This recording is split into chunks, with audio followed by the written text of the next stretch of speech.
Assalamu alaikum everyone. Today our topic is about the communication skill. This is the third part of the series of the skills development and which is about the communication skills.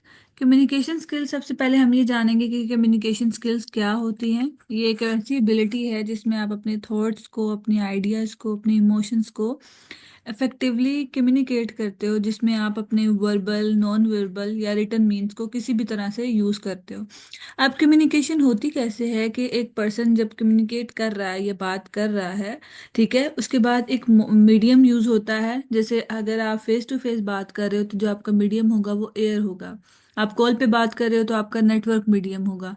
इस तरह से different medium use होते हैं and then receiver के पास आपकी बात जाती है और वो रिसीवर जो है वो इनकोड करता है, प्रोसेस करता है उस इंफॉर्मेशन को, और उसके बाद जो है वो चीज़ वो फिर आपको रिस्पोंड करता है accordingly. That's how the communication pattern जो है वो वर्क कर रहा होता है, राइट। तो अब कम्युनिकेशन स्किल्स क्या है कि जहाँ पर आप एक फाउंडेशन है, कम्युनिकेशन एक ऐसी फाउंडेशन है, एक ऐसी बेसिक टूल है, आप कह सकते हो वेपन है आपका, जिसके थ्रू आप एक ह्यूमन इंटरेक्शन को जो है वो लेकर चलते हैं। जहाँ पर आप, अगर मैं डिफरेंट रिसर्चर्स की बात करूँ, तो वो कहते हैं कि पर्सन की जो एक जो मीनिंग क्रिएट करती है, या ट्रस्ट डेवलप करती है, या चीज़ों को आगे की तरफ मूव करती है, वो है कम्युनिकेशन। कम्युनिकेशन हमारी अंडरस्टैंडिंग को इन्हेंस कर रही होती है, हमारे रिलेशनशिप बिल्ड करती है। अगर हम आगे देखें, हमारा जो इम्पोर्टेंस है, हमारे रिलेशनशिप बिल्ड कर रही होती है, हमारी अंडरस्टैंडिंग डेवलप करती है। उसके अलावा हमारी करियर ग्रोथ के लिए बड़ी इंपॉर्टेंट है, और इसके अलावा जो है ये सॉल्व करती है प्रॉब्लम्स को। ओके, सो नेक्स्ट अगर हम मूव करें, हमारी जो टाइप्स हैं कम्युनिकेशन स्किल्स की, इफेक्टिव कम्युनिकेशन में जो है डिफरेंट चैनल्स यूज़ होते हैं, ठीक है, और हर चीज़ जो है वो एक इम्पोर्टेंट रोल प्ले कर रही होती है। अब जो प्राइमरी टाइप्स है कम्युनिकेशन की वो थ्री हैं: वर्बल, नॉन वर्बल एंड पैरावर्बल। आपने इसका नेम सुना होगा, लेकिन आज हम इसको थोड़ा सा डिटेल में देखेंगे। वर्बल कम्युनिकेशन क्या है, जिसमें आपका जो स्पोकन या रिटन वर्ड्स हैं, आप अपने थॉट्स को, अपने आइडियाज़ को, अपने इमोशंस को थ्रू दीज मीन्स जो है वो यूज़ कर रहे होते हो। ये डायरेक्ट फॉर्म होती है कम्युनिकेशन की, ठीक है, जहाँ पर आप एक्सप्रेस करते हो प्रिसाइजली अपने इमोशंस को, अपने थॉट्स को, अपने आइडियाज़ को। अब वो रिटन अगर फॉर्म में बात करें तो वो आपकी ईमेल्स हो सकती हैं, आपकी रिपोर्ट्स हो सकती हैं, जहाँ पर आप वर्बली कम्युनिकेट कर रहे हो। उसके बाद अगर हम डेली लाइफ की एग्जांपल देखें, जैसे पेरेंट्स जो हैं वो एक्सप्लेन कर रहे हैं होमवर्क, ठीक है, इंस्ट्रक्शंस दे रहे हैं बच्चे को, मैनेजर मीटिंग के बारे में बता रहा है, all over the, in every setting, like every setting जो है आपका जो मोड यूज होता है वो वर्बल कम्युनिकेशन है, ठीक है। उसके बाद अगर हम इसकी बात करें नॉन वर्बल कम्युनिकेशन की, नॉन वर्बल कम्युनिकेशन क्या है, जहाँ पर आप विदाउट यूजिंग द वर्ड आप अपना मैसेज कन्वे कर रहे हो। For example, you are using the words, you are writing the message, but there are some kind of the non verbal communication जो आपकी पूरे जो कम्युनिकेशन है उस पे बहुत ज़्यादा असर डालती है। जैसे रिसर्चेज ने ये बात प्रूव की है कि जो 55% जो इम्पैक्ट है वो हमारी नॉन वर्बल कम्युनिकेशन का होता है इन एवरी कम्युनिकेशन। सो अगर आपकी बॉडी लैंग्वेज आपके वर्ड्स के साथ मैच नहीं करी, आपकी फेशियल एक्सप्रेशन आपके वर्ड्स के साथ मैच नहीं करे, आपकी फिजिकल अपीयरेंस जो है उस सोशल सेटिंग के अकॉर्डिंगली मैच नहीं करी, तो ये वो चीज़ें जो अनस्पोकन मैसेजेस होते हैं जो कन्वे होते हैं। अब इसमें जो है सबसे पहले अगर हम फेशियल एक्सप्रेशन की बात करें, आप एक सोबर से स्माइल देते हैं, ना ही बहुत ज़्यादा लाफ्टर की कंडीशन होती है और ना ही आप बिल्कुल सीरियस फेसेस बनाते हैं। उसके अलावा जो है आपकी आईब्रोज एक नॉर्मल मोड में होनी चाहिए, अगर आप एक चाहते हैं कि आप एक स्टेबिलिटी के साथ अपनी बात को कन्वे कर सकें। इसके साथ साथ आपकी जो बॉडी लैंग्वेज है उसमें आप अगर खड़े हैं तो स्ट्रेट खड़े हों, ठीक है, आपका शोल्डर झुके हुए ना हों। उसके अलावा, क्योंकि इससे आपका कॉन्फिडेंस शो होता है, अगर आपकी जो पाँव की जो आपके जो पाँव हैं अगर वो किसी और तरफ मूव कर रहे हैं, लाइक आपकी डायरेक्शन उस पर्सन की बजाय आपकी उस आपके पाँव की डायरेक्शन डिफरेंट वे में है, तो ये चीज़ शो करता है कि आप इंटरेस्ट नहीं ले रहे, या आपके पास कोई और काम है उस कम्युनिकेशन से हट के। उसके साथ साथ जो है वो कुछ लोग जो है वो नर्वस होते हैं, जो उनकी बॉडी लैंग्वेज में शो हो रहा होता है। तो ये सारी चीज़ें नॉन वर्बल कम्युनिकेशन में आती हैं। उसके अलावा आई कांटेक्ट, इसमें दो मेन बातें आपने देखनी है कि बहुत ज़्यादा स्टेयरिंग भी नहीं करनी, कि आपने घूरते जाना है, जो चीज़ आपको इम्पैक्ट करती है, लाइक आप लोग डिस्टर्ब होते हो इससे। और दूसरी तरफ जो है आप ये ना हो कि आप वॉल्स की तरफ देख रहे हो, आप अपने आपके हाथ में जो चीज़ पहनी हुई है आप उसकी तरफ देख रहे हो, बट जो मेन चीज़ है कि जो पर्सन आपके सामने बैठा है उसके साथ आप आई कांटेक्ट नहीं कर रहे, या प्रॉपरली आप कम्युनिकेट, क्योंकि इससे क्या होता है कि जो आपकी कम्युनिकेशन है वो प्रॉपरली डिलीवर नहीं हो पाती है, और इससे भी आपका कॉन्फिडेंस पता चलता है। इसके अलावा अगर हम बात करें, इसकी इम्पोर्टेंस क्या है कि ये हमारी मीनिंग देती है, हमारी वर्बल कम्युनिकेशन को, हमारे इमोशंस को हमें इंटरप्रेट करने में। किसी की आइज़ देख के, फेशियल एक्सप्रेशन देख के आपको आइडिया हो जाता है कि वो पर्सन को कितनी डेप्थ में वो बात, उसकी कितनी डेप्थ है उस कम्युनिकेशन की। उसके अलावा अगर हम पैरावर्बल कम्युनिकेशन की बात करें तो इसमें हमारे पास आ जाती है पैरावर्बल कम्युनिकेशन क्या होती है।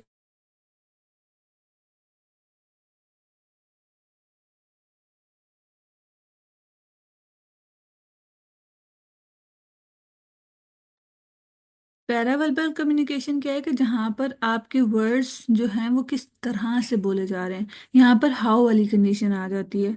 अब हाउ में आपकी पिच आती है, आपकी स्पीड आती है, आपका वॉल्यूम आता है, जो उसका उसको एक बहुत ज़्यादा सिग्निफिकेंट मीनिंग दे रहा होता है। आपकी जो वर्बल कम्युनिकेशन है उसमें बहुत अहम किरदार अदा करता है। अगर बहुत ज़्यादा श्रिल वॉइस है, ऊंची वॉइस है, जो कानों को चुभ रही होती है, वो भी अजीब होती है। कुछ लोग अचानक बात करते करते ऊंचा बोलना स्टार्ट कर देते हैं।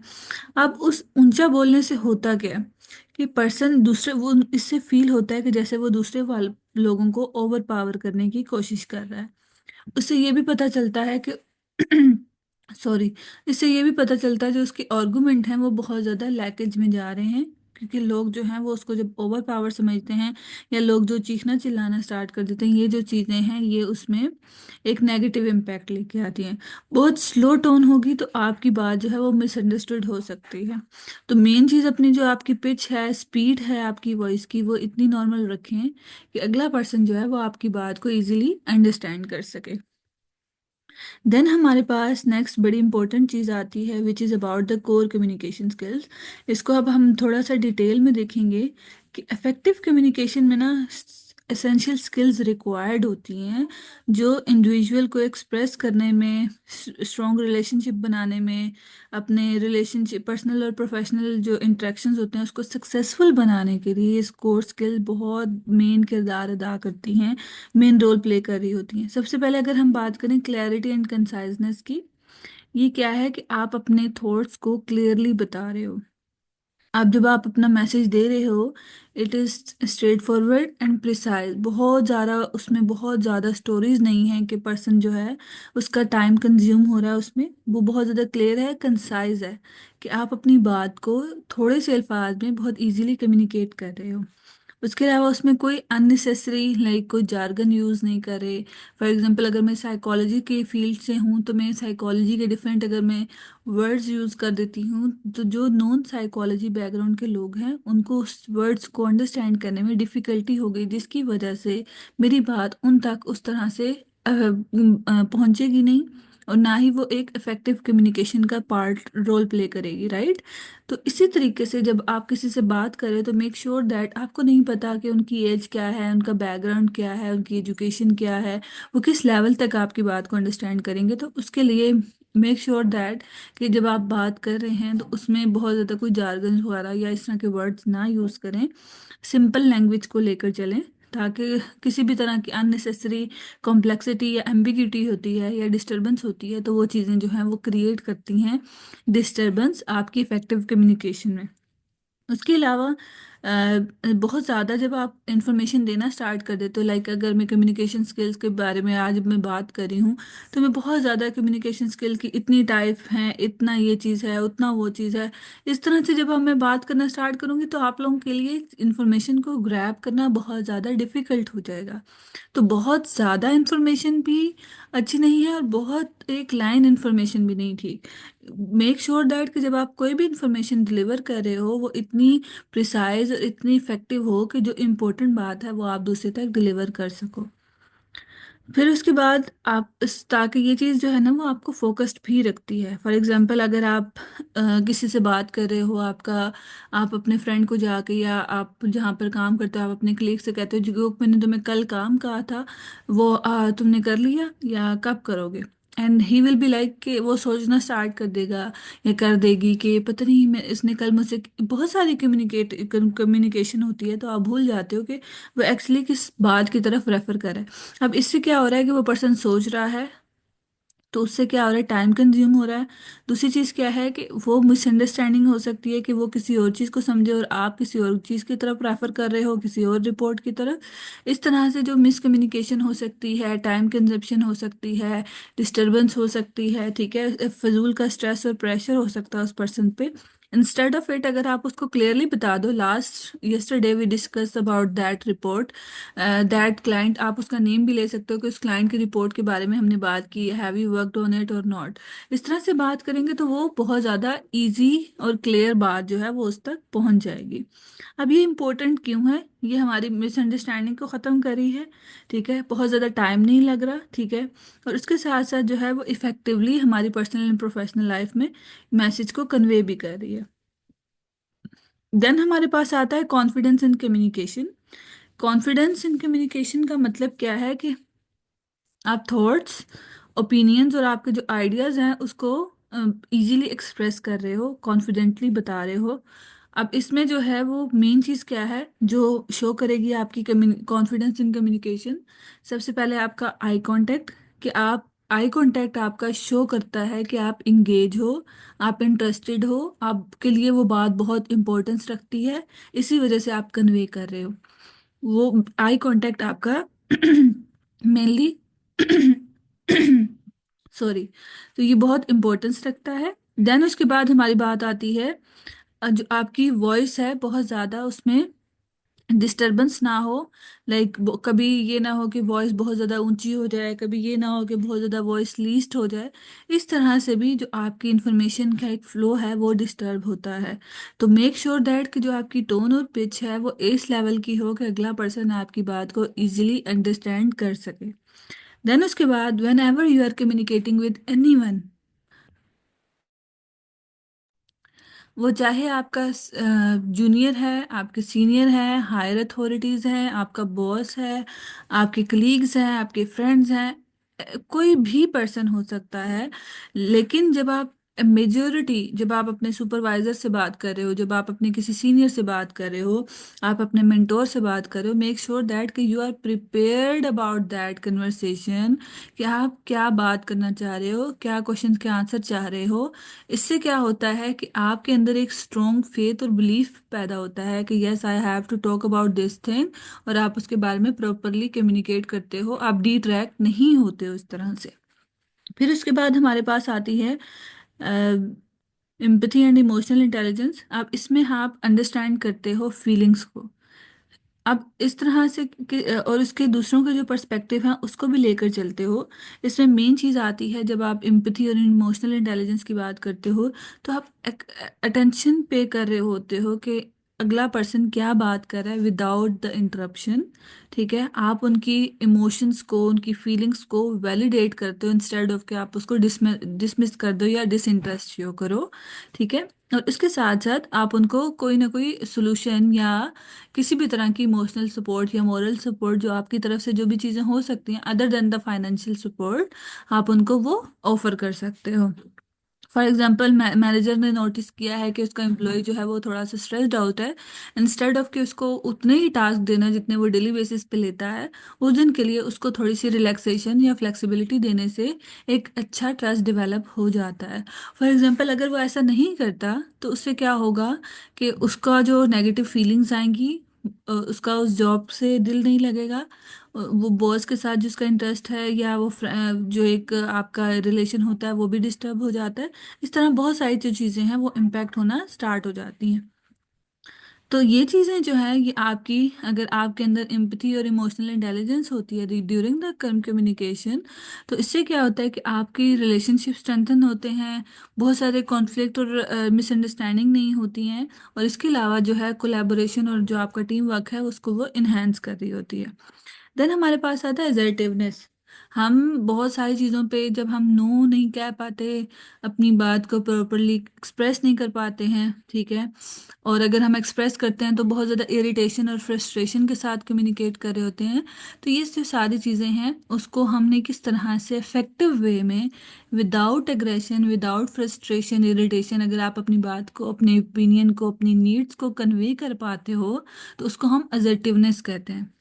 इसमें सबसे पहले अगर आप इसको किस तरह से लेके जा सकते हो कि आप अपने आई स्टेटमेंट को यूज़ कर सकते हो। फॉर एग्जांपल, आप इंस्टेड कि आप ब्लेम करो कि तुम्हारी वजह से ऐसा हुआ, तुमने ऐसा किया था तो ही ऐसा हुआ, इंस्टेड ऑफ इट आप उसको ब्लेम करने के बजाय आप क्या कर सकते हो कि आप अपने आइडियाज़ को इस तरह से बता सकते हो। या फॉर एग्जांपल आपने कोई बात की और वो सुनी नहीं गई उस तरह से, तो आप जब कोई ऐसा मौका मिले या कोई चीज़ हो, या फिर even though at that situation आप उनसे जब बात कर रहे हो, तो आप उनको बताओ कि एट दैट टाइम, या इस वक्त जब मैंने ये वाली बात की तो किसी ने उस बात को ध्यान नहीं दिया।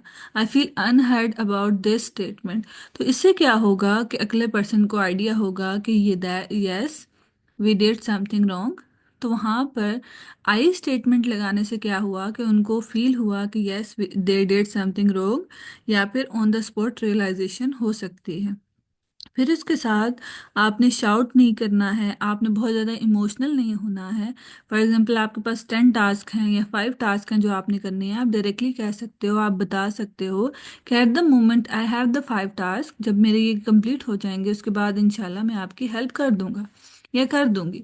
इससे क्या होता है कि इससे एक तो क्लियर कम्युनिकेशन हुई कि उस पर्सन को आइडिया हुआ उसको कि आपके पास कोई आप ऑलरेडी काम कर रहे हो, किसी को इल्हाम नहीं होगा। वो आपके पेरेंट्स हैं, आपके सिबलिंग्स हैं, आपके पार्टनर है, आपका बॉस है, उनको नहीं पता कि आप कितना काम कर रहे हो। हमें ये लगता है कि अगर हम जॉब कर रहे हैं, यूनिवर्सिटी जा रहे हैं या अदर टास्क कर रहे हैं, तो हमारे फैमिली को, हमारे फॉर एग्जांपल अगर आप ऑफिस में हो, वर्क प्लेस सेटिंग में हो, तो वहाँ पर ऑलरेडी आपके बॉस को पता है आप ये काम कर रहे हो। किसी को किसी किस्म का कोई इल्हाम नहीं होता है, उनको ऑलरेडी नहीं पता है। You have to tell them कि मैं इतना टास्क कर रहा हूँ जिसकी वजह से मैं ऐसा फील कर रहा हूँ, या इस वजह से मैं नो कह रहा हूँ। इससे क्लियर कम्युनिकेशन होती है, ट्रस्ट डेवलप होता है, आपकी ऑनेस्टी शो होती है, और मेन चीज़ जो बहुत ज़्यादा इम्पोर्टेंट है कि वो ये है कि आपकी बाउंड्री शो होती है कि आप कितने केपेबल हो, या फिर आप कितने हद तक एक चीज़ को लेकर मूव कर सकते हो। अगर आपके पास एक 5 टास्क हैं और 6 टास्क टास्क हो जाते हैं और वो आपको बर्डनाइज्ड करते हैं, प्रेशराइज करते हैं, तो जो क्या है कि वो आपकी चीज़ों को आगे की तरफ मूव करना या आपके सारे टास्क पे इम्पैक्ट डालेगी। तो उससे क्या है कि आपकी जो ओवरऑल परफॉर्मेंस है वो इम्पैक्ट हो रही है। तो ओवरऑल परफॉर्मेंस को इम्पैक्ट ना हो, उससे अच्छा है कि आप ऑन द स्पॉट अपने लिए नो, या आप उनको डिसीजन, या आप अपनी क्लियर कम्युनिकेशन के थ्रू बता दो। अब जिस तरह मैंने एग्जांपल दिया आपको कि अगर आपके पास टास्क हैं आप उनके बारे में बता दो। अगर for example you are already occupied और अगर आपको कोई पर्सन कुछ कहता है, तो आप उनको कहो कि I appreciate your offer but I won't wouldn't be able to, I won't be able to attend it at the moment, इंशाल्लाह नेक्स्ट कुछ ऐसा होता है तो आई विल ज्वाइन। तो इस तरह से क्या है कि आप क्लैरिफाई कर रहे हो, इनकरेज कर रहे हो ओपन एंड ऑनेस्ट कम्युनिकेशन को, आप सेल्फ रिस्पेक्ट दिखा रहे हो, उसको मेंटेन कर पा रहे हो, और उसके साथ अपनी बाउंड्री को जो है वो शेयर बता पा रहे हो। और ये चीज़ें जो हैं आपके अंदर की जो प्रेशर है या स्ट्रेस है उसको भी रिड्यूस करता है। फिर हमारे पास आती है परsuasion एंड इन्फ्लुएंस। अब आप इसमें क्या है कि आप इसमें without using any manipulation technique, आप सिंपली क्या कर रहे हो, आप परsuasion और कन्विंस कर पा रहे हो अगले पर्सन को कि वो आपकी बात को अंडरस्टैंड करे, अग्री करे, ठीक है, without any force, any pressure और एनी मैनिपुलेशन, कि वो इरिटेट होके कि ओके कर लो, वो कन्विंस हो। फॉर एग्जांपल, आपकी बात इतनी लॉजिकल है, आप जो आपकी बातों के लॉजिकल है, फैक्ट्स हैं, एविडेंस को सपोर्ट कर रही है, फॉर एग्जाम्पल, आप कोई कम्युनिकेशन कर रहे हैं, आप कोई बात बता रहे हैं, देन आप उसमें फैक्ट्स एंड फिगर ऐड कर सकते हैं। फॉर एग्जांपल, इतने परसेंट लोग ऐसे कर रहे होते हैं। जैसे आपने देखा होगा, यूजली लोग जब रिसर्च का एविडेंस देते हैं या उनके आंसर्स करते हैं, तो बहुत सारे लोग अंडरस्टैंड करते हैं कि ओके, अब वो फैक्ट्स एंड फिगर्स का मतलब ये नहीं है कि सिर्फ परसेंटेज हो। आप किसी उसके अलावा जो है आपकी डेली लाइफ के जो रेफरेंसेस हैं, आप उनको दे सकते हो। आप अपने रिलीजन से रिलेटेड रेफरेंस दे सकते हो। आप उसके अलावा कुछ ऐसे रिलेटेबल फैक्ट्स बता सकते हो जो ओवरली जो है वो हर एक के साथ रिलेट कर रहे होते हैं। तो इस तरह से वो कन्विंस हो जाते हैं without any using any kind of the negative tactics. ठीक है, तो आप उसमें क्या है, लॉजिकल रीजनिंग दे रहे हो। देन अगर आप चाहते हो कि आपकी बात जो है वो इंगेजमेंट के साथ सुनी जाए, इंगेज हो ज़्यादा से ज़्यादा लोग, तो उसमें थोड़ा सा इमोशनल कांटेक्ट दे दें। उसके साथ उसको स्टोरी टेलिंग की फॉर्म में, जैसे अभी मैं बात कर रही हूँ तो आप लोग बड़े अच्छे से अंडरस्टैंड कर पा रहे होंगे, क्योंकि हर चीज़ कहीं ना कहीं किसी न किसी मोड़ पे, किसी न किसी पॉइंट पे आप उसको रिलेट कर पा रहे हो अपनी डेली लाइफ के साथ। तो इसको जब आप रिलेट कर पाते हो, अंडरस्टैंड कर पाते हो चीज़ों को, जो है बहुत आसान अल्फाज में आप तक पहुंचती है, तो चीज़ें बड़ा मज़ा आता है उसको समझने में और आगे की तरफ मूव करेंगे। वो आपको आपकी रीजनिंग को अपील कर रही होती है। देन हमारे पास आता है, लास्ट चीज आती है फीडबैक एंड कंस्ट्रक्टिव क्रिटिसिज्म। आप फीडबैक देते हो। कंस्ट्रक्टिव फीडबैक का मतलब ये है कि आप सिर्फ पॉजिटिव एस्पेक्ट पे बात नहीं करें, आप सिर्फ नेगेटिव एस्पेक्ट्स पे बात नहीं करें। आप उन एरियाज को देख रहे हो कि जो वीकनेसेस हैं आपकी, जिनको इम्प्रूव किया जा सकता है, तो उसको हम कहते हैं कंस्ट्रक्टिव फीडबैक। तो कंस्ट्रक्टिव फीडबैक जो है, आप बताएं कि आप कौन से पर्टिकुलर एरिया, फॉर एग्जांपल जब हम एमएस में थे, वहाँ पर जब हम लोग रिकॉर्ड करते थे काउंसलिंग सेशंस को, तो हमारे प्रोफेसर जो थी उन्होंने हमें कहा, फर्स्ट जो हमारा सेशन था, कि उन्होंने हमें बोला कि अब आप लोग ऐसा करें कि ना अपनी वीडियोस को देखें and give give me the feedback about it. अब हमने नोट डाउन कर लिया कि मैंने यहाँ भी ठीक नहीं किया, वहाँ भी नहीं ठीक किया। जब उन्होंने क्वेश्चंस करना स्टार्ट किए, तो एवरीवन वाज लाइक कि मैम मैंने यहाँ पर भी ठीक नहीं किया, मुझे ये वाला पॉइंट भी भूल गया था, मैंने ये वाली चीज़ मिस कर दी, ये चीज़ कर दी, ये चीज़ कर दी। एंड व्हेन शी आस्क्ड कि अच्छा बताएं कि पॉजिटिव चीज़ें या आपकी स्ट्रेंथ क्या है उन सब चीज़ों में, and we all were blank at that time, because we are more focused on the negative points और द वीकनेस एरियाज। तो आपको ये भी जानना ज़रूरी होता है कि आपकी कौन से जो एरियाज हैं जो स्ट्रेंथन हैं। उसके बाद हम थोड़ा सा देख लेते हैं बैरियर्स क्या हो सकते हैं। लैंग्वेज हो सकती है, ये कल्चरल डिफरेंसेस हो सकते हैं जिसमें मिसअंडरस्टैंडिंग हो सकती है मेजरली। फिर साइकोलॉजिकल बैरियर आ सकते हैं कि आप कम्युनिकेट कर रहे हो, आप स्ट्रेस्ड हो, एंजाइटी है, या ऑलरेडी आपके दिमाग में फिक्स माइंडसेट हो सकता है, या आपके ऑलरेडी कुछ थॉट्स बने हुए हैं उस पर्सन के बारे में, जब आप कम्युनिकेट करेंगे तो वो नेगेटिव ही शो होता है आपको। उसके अलावा इन्वायरमेंटल और टेक्नोलॉजिकल बैरियर भी हो सकते हैं। फॉर एग्जांपल नॉइस हो, कोई डिस्ट्रैक्शन होती है, तो इस तरह की चीज़ें भी जो है वो पुअर कम्युनिकेशन को चैनलाइज कर रही होती है। डिफरेंट जगहों पे हमारी कम्युनिकेशन चल रही होती है, वर्क प्लेस में, इंटरपर्सनल कम्युनिकेशन में, कोई सेंसिटिव कन्वर्सेशन है वहाँ पर। उसके अलावा साइकोलॉजिकल जो सेशंस होते हैं, सॉरी, साइकोलॉजिकल जो सेशंस होते हैं वहाँ पर भी हम कम्युनिकेट कर रहे होते हैं।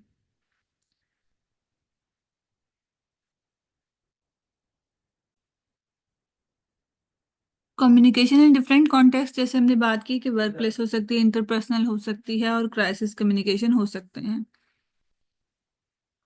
इसके बाद अगर हम नेक्स्ट मूव करें, हम कैसे कम्युनिकेशन को पैटर्न को बेस्ट करने के लिए आप क्या क्या स्ट्रेटजीज को यूज कर सकते हो। सबसे पहले self assessment is very much important. आपने देखना है आपकी स्ट्रेंथ्स क्या हैं, आपकी वीकनेसेस क्या हैं। आप अपने फ्रेंड से, अपने फैमिली मेम्बर से उसके बारे में जो है फीडबैक ले सकते हैं।